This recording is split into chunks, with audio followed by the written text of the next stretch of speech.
Hello and welcome to another video. Today we are installing Wine in Kali Linux. So what Wine basically does is it lets you emulate, or in simpler terms it lets you run Windows software in Linux. Now obviously, like everything, it has its limitation, like you can't run everything, but it will run some basic things. But before we get into the video, if you like the video, obviously hit that like button and subscribe, and I'll try to bring more interesting things to the table. Let's get into it, and I won't take too much of your time. And so basically, I just made a text file here that has all the commands we need today. And don't worry if it has a lot of things. It's fairly simple, and I will explain everything and what it is doing. So don't worry too much. But first, like all time, I need to make this bigger because I can't see anything. Well, I can see it, but yeah, there we go. Now we have a nice font size. It's a thick font size. So here's what we are doing. So the first three commands is basically to get your system up to date. So we need this so we can have all the packages we need for the latest version of Wine. Because if you install a software in an older version of Linux, so I am using Kali Linux, and I think for Kali Linux it's fairly simple to install. But I will make a video for Ubuntu, and I think the method is a bit different in there. I think you need to add the repositories, or maybe you don't. I will see. I will test it out and see if it's different. Then I will obviously make a video on it. But if it's the same, you can also try it on Ubuntu or maybe any Debian-based system and tell me if this works. And if it doesn't work for you, and if it shows some error, mostly like Wine has no installation candidates or something like that, then I will make a video on that as well, because the Wine we're installing now is directly from the repository, and I think it has Wine HQ, that is the website one. So if you go to the Wine website, it will give you that rundown of how to install it. So this is kind of like the simple way to install Wine. So the first thing, like I'm talking too much. So the first thing is uh, updating our repository. So we do sudo, what the heck, sudo apt update, and as you can see, I already tested this out just to make sure it works. So let's just wait for it to update our repositories. Wow, that is fast. And we don't have much in terms of actually updating, because I already updated it, because it takes way too long to upgrade from a really old system. So let me just clear this up, and then we can do sudo add upgrade dash, what the heck, upgrade dash y, and this will update anything that is not upgraded. Now as you can see, even although I typed upgrade y, it still has 3 not upgraded. This is because these are things that is in the distribution upgrade, so it is baked into the system itself.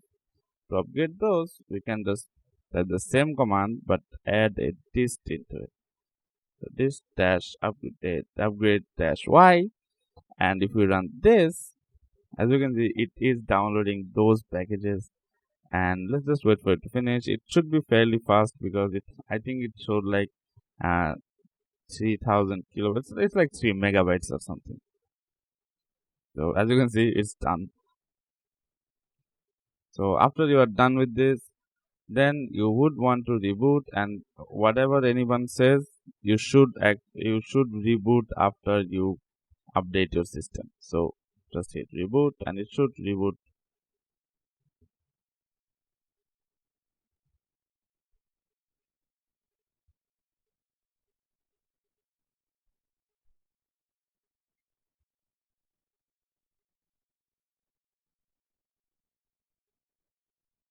And again, if you see if this is not working for you, then let me know.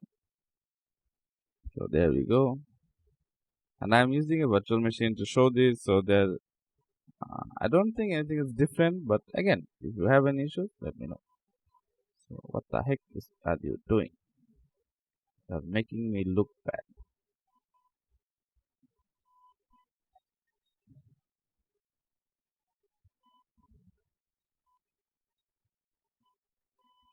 And here we are back into our system. So now again we make this bigger so we can see, and we can continue on to the next commands. So now we have something new. So sudo dbkg add architecture. So this is adding the architecture we need for wine. So it's not that harmful. It's a very good thing to have. So you can just command copy that here, and if we just do enter, and that's basically it. It just added that. And if we want to check this, we can just check it with this command right here. And it's like, as you can see, it says print for an architecture. So it's a new architecture that we just added. So there you go, it just shows up. Now comes the real part.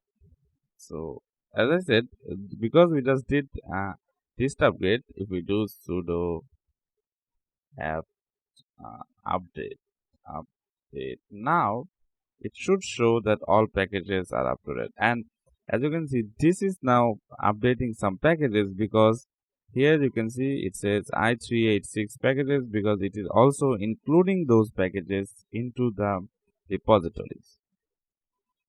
So if we don't add this, we can't install wine. So we needed to install wine. So let's just wait for it to finish.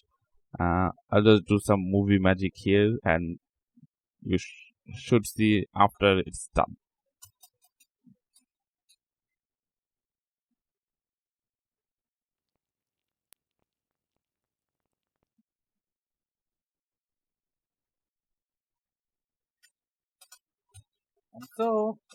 And so it is done updating the repository, and it added all the i386 packages. And as you can see, it says all packages are up to date. That's because we updated virtually everything. What the heck? There you go.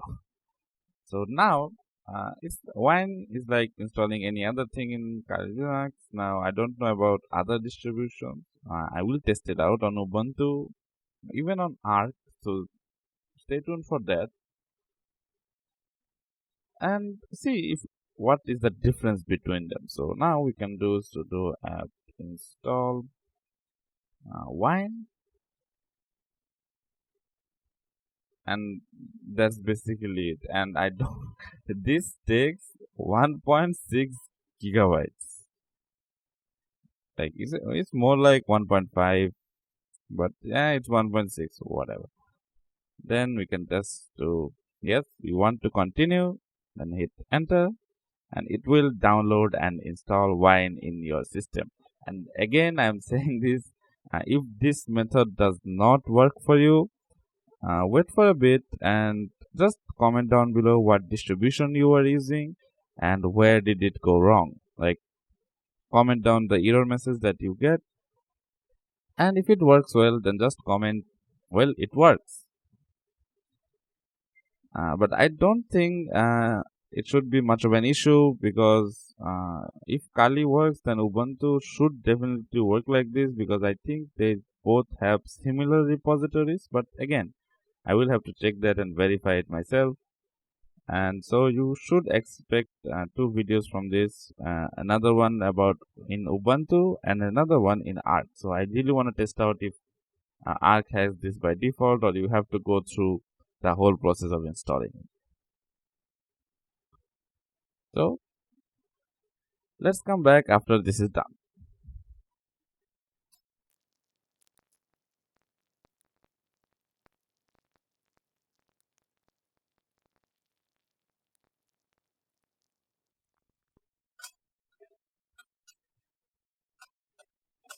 And there we go. So that installed pretty fast. It took like 10 minutes. I think it took almost 10 minutes or so. And I don't think you will see 10 minutes of it. I will probably cut this down. But there we have it. Now you have wine installed. And just to be sure, we can just do wine dash dash version. There we go. It is wine 7.0 for Debian 7.0 repack or whatever. What the heck? But anyway, now we have wine installed. So what can we do with wine? Like any typical tutorial about wine, we are installing Notepad++. Mostly because it's really easy to install and it supports wine really well. And again, you can check other softwares for compatibility. You can just Google these things and it should work just fine. But I have found out that any Adobe software or Microsoft Office software don't work that well, but there are really good alternatives to it. I will try to cover those as well because it's really cool on how you can use open source software to make something amazing. Well, anyway, we are getting off track here. So let's clear this up. And now we can do this two ways. The first way is the command line way. As you can see, there is some really cool commands down here. Or we can do it the normal person way. Well, normal in terms of beginner. So that is to just go into Firefox, then the search for Notepad++. Go into the first thing you'll see. Then just download the latest version. This is the the easy way of doing this. Then just download this one right here. This is the 64-bit version, so it should just work fine. And again, this is just download this and keep it in hand because we have to do some configuration. So while that is downloading, let's just complete configuring our wine. So we can just do wine cfg or config wine config for short, and then we wait for a bit. It will just pop up a window that we can configure our machine. And once it pop up, you will notice that it kind of resembles like a virtual machine kind of, and it is a little bit like a virtual machine because it's almost just virtualizing or tricking the apps into thinking what you are using Windows. So anyway, you can do Windows 10, 8.1, 8. So this is Wine 7, so it has Windows 10 support. Let's just do 10. Why not? Like, if we can, why not? But then if you have troubles with 10, you can go to 7 again. There is all the, we have XPs and any version you need for a particular software that you're using. So let's do this. Then we have libraries. So if you want to install any libraries, you can do that. Like if you are installing any software that requires this library, like we have DirectX 10. So if you requires that, you can also install it. Then we have graphics. So there's a screen resolution, like what is the resolution that it will run into. Then we have desktop integration. This is just a theme of what type of theme it will show. Then we have the about section, and this will show what is the version or about wine. So we have wine 7.0. This program is a free software, so obviously it's free.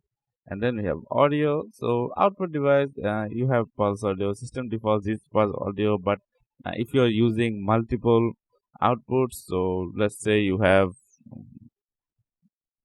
like another driver installed, you can use that as well. Again, voice output same. So if you have other things, and you can see there is a speaker configuration here, stereo speakers. So you can configure almost everything about it. And once you get to drives, you can see there are two drives, the C drive and this Z drive being our root directory of Linux. So that's why there is a slash. That means it's a root directory. And that's basically it. And there again, we can go a lot in depth in this, and there are a lot of good tutorials on how to actually use this wine efficiently. But for this tutorial, it's just about how you can get wine running and just install it in general. So we won't go into too much detail. So we just apply the config we just did, then hit OK. And that's basically it. We have our wine. So now let's see how do we use this. So I think it's downloaded. Yeah, it is downloaded. So if I just do this, as you can see, oh, I still have the Linux ISO. Well, anyway, if we just get here, as you can see, here is our installer. Now, how do we actually access this? And it's fairly simple. You can just do cd downloads, downloads, and get to the downloads directory. We can do ls. What the heck, ls? And it will show us what files we have there. So as you can see, the ISO and the exe installer. Now, what do we do with this installer? It's really simple. We just type wine, then do /, and I don't think it's that necessary, but it's fine. So we can do npp and just hit tab, and it will auto complete the rest.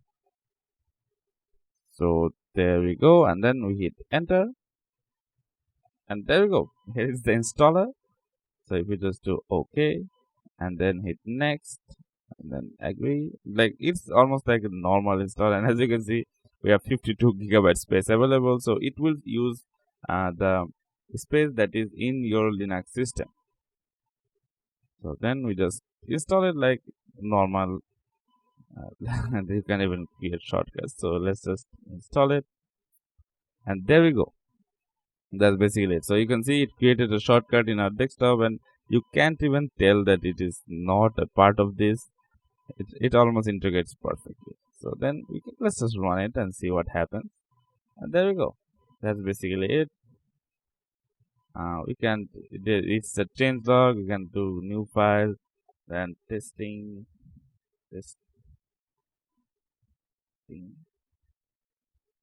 and then we can again save this. So as you can see, it's showing us what's into the in the virtual machine. And if you want to save it in the Linux machine, you just have to go to root, then your home, and then your user. And if you want it in desktop, I know it's a little bit of workaround, so we can just do save, and there we go. Now you have a new one, text that says testing. So there we have it. That's basically how you do it. And for anyone wondering how you do this in like the terminal way, let me just delete this, and then we open up this again. So now, as you can see, cd downloads first. So we already did that. We are in our downloads directory, and then we just have to copy this massive command. So just hit Ctrl+C, Ctrl+Shift+V, and then if we hit enter, this will specify the version, and then this will actually download it. So it's kind of like setting a variable in bash. So if you don't know about bash scripting, you can see it there, and as you can see, we're calling that variable right here and there. So then if you just hit enter, as you can see, it will get the latest version available. So let's just give it a moment, just like 3 seconds. It's fairly fast. And there you go. That's basically it. And the rest of the, I think you can understand what comes next. You just do again wine this command, and then hit enter, and then install it normally. And that's basically it. You just have to get the name right. So you just remove this, and there we go. That's it. What did I do? So that's how you install Wine in Kali Linux, and it should work in it should work in any Debian-based system, because well, it is Kali Linux, which is a Debian-based system, and this method should work in Ubuntu as well. But again, I will check it out and see if it works or not. If it doesn't work, then I will show you another method which you can use, which is almost like the official method, and we'll go over that and see how to install Wine in that way. So see you guys in the next video. Hit like and subscribe, and let me know if this was helpful for you or not. Bye.